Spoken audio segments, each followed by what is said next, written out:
Nightline, brought to you by National Mutual.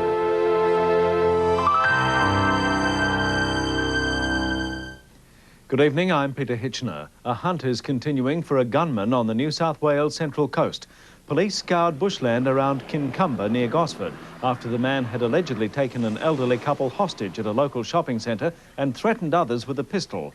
The couple was later freed, the gunman running into bush behind a housing estate. Employers are bracing themselves for a day of national protest against industrial reforms tomorrow. Some Labour leaders have joined the outcry against the stoppage, which could cost millions of dollars in lost production.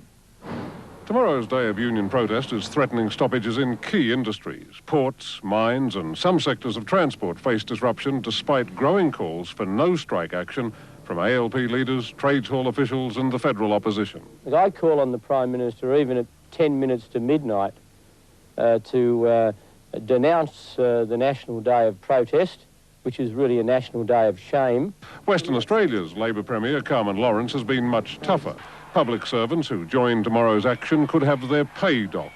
If they take time off work, that has consequences. And that's true whether they're in the private sector or the public sector. New South Wales Labor leader Bob Carr says the Australian public is being antagonised by union militancy it doesn't understand. Given the economic problems of Australia, I've really got to insist the day of sledgehammer industrial action is over. The ALP doesn't run the union movement.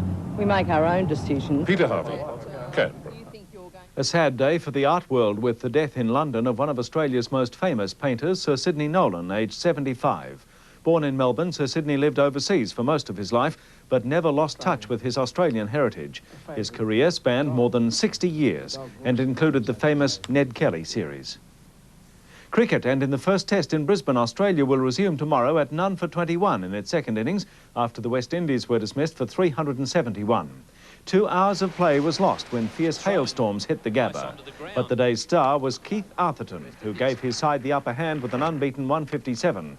Aussie openers Taylor and Boone then survived 11 overs before stumps. American-based Aussie Steve Elkington has taken out the Australian Open in Sydney by 2 shots from Peter McQuinney and Duffy Waldorf of the US. And Australia's naturalism has been pipped at the post by local horse Toku Takao in the $4 million Japan Cup. Australia's other entrant, Let's Elope, finished well back after suffering a bleeding attack and will be banned from racing for 3 months. Finally, tomorrow's weather, a sunny Monday for Adelaide, mainly fine in Melbourne, Brisbane and Darwin, with showers forecast for Sydney and Perth. That's all the news for now. Good night.